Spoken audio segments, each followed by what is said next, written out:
Good morning. It's the windy Orlando Gardner coming at you.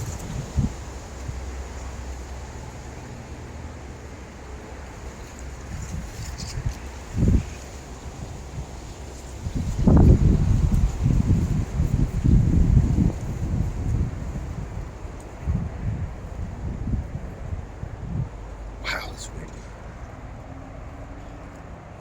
So, y'all know I do a lot of fruit trees, specifically mangoes. But that's not all. And I'm not just doing this as a hobby. I'm not just doing this to have a few fruit in the backyard. I had to really focus and concentrate in order to say that few fruit. I get tongue tied really easily. But one of the reasons why I have been doing this backyard gardening is to prepare for what's to come. I believe, me, that tough times are here. And I believe that we should have food on our property so that we can grow our own and have our own and be self-sustaining if need be. I believe it'll get back to the place where you have to barter. But in the process of that, there are some items that you need to grow. If you are a major prepper or a little bit of a prepper, there's some stuff you need on your property. And I want to encourage you to have these particular plants. One is the Barbados cherry. Especially if you have kids or you live in a climate that people get colds in. The Barbados cherry tree bush has so much vitamin C in it. It's just amazing. It's amazing at the amount of vitamin C that the Barbados cherry has. Take the time, go on Google, and see just how much this has. It is a plant that grows fruit more than 2 months out of the year. It'll produce and produce and produce and produce and produce and produce.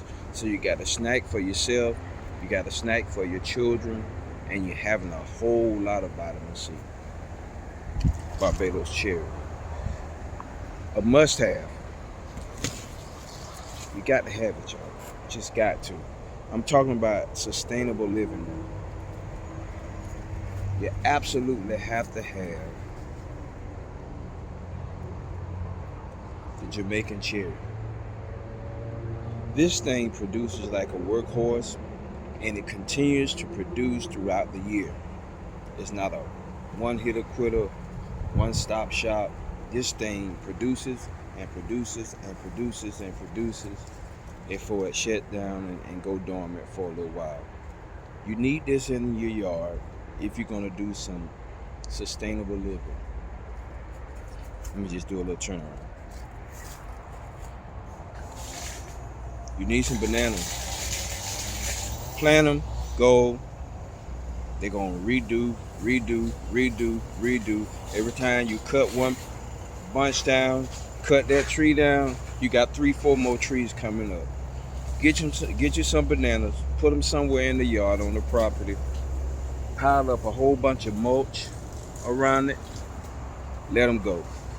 You'll have fruit coming at different times of the year, and fruit that you don't have to necessarily baby. You also need some medicine. Let me tell you something. Just ask Black's Tropical Homestead. And if you haven't subscribed to their channel, please do. They're great people. I gave them some moringa. Listen, your organization needs moringa, your church needs moringa, your family needs your moringa, extended family needs moringa. You need moringa on the property. Do the research. You'll see what I'm talking about. Moringa is a necessary medicine for your garden, for your yard. Don't be without moringa. Out of anything I'm saying out here, have some moringa. Arthritis, gout, diabetes, high blood pressure, you name it, that stuff take care of it. And like once or twice a year I sell it, and the people that buy it from me, they're very, very, very happy. Moringa. Also, please excuse my hand.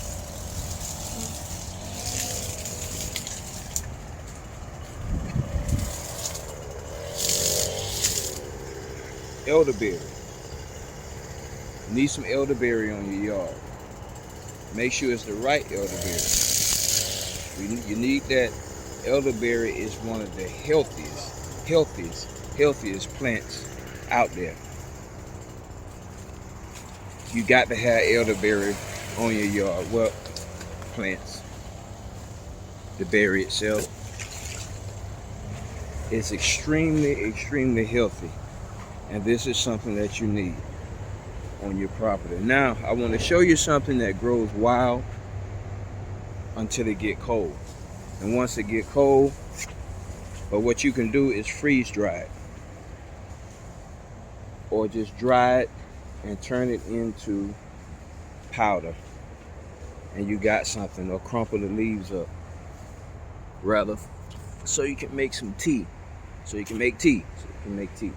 By the way, I'm not a pharmacist. And it just started growing back out here in Orlando. And you're talking about something that will do your body some good.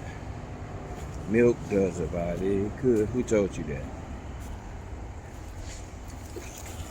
Okay, I found it. Here we go.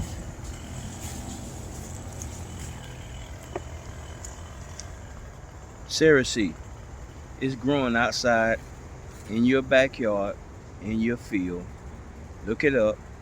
See the amazing properties that this particular plant has. It will get you right, and it'll get you right real quick. Now, out of everything that I've told you about today, this is the worst tasting. Get you some agave or some of your local honey. Put it in the in your elderberry tea, and it'll help you to consume it, because this stuff is horrible. It is, but it's so good for the system. Now, one of my sisters told me, because of where she comes from, they use it a lot. But one of my sisters told me about taking lime and squeezing a little lime in the Cerasee, and it makes things more tolerable. Hope I said that right. All right, y'all. I'm getting a phone call, and I'll do this from time to time, but it's getting crazy, y'all. Don't y'all see the banking systems and everything closing down? Get you some chickens too. That's another story, y'all. But this is the Orlando Gardener coming at you. I hope you're having a good time, a good day. Love your families. Life is short. Did I tell y'all about pigeon peas? You need some pigeon peas. Anyway, all right, y'all, please subscribe. I'm up to 30,000 viewers. Hey, let me get 30,000 subscribers. Y'all subscribe. Just click the doop. Just click it. I want to grow my channel too. This is the Orlando Gardener coming at you. Blessings upon y'all. Y'all have a good one.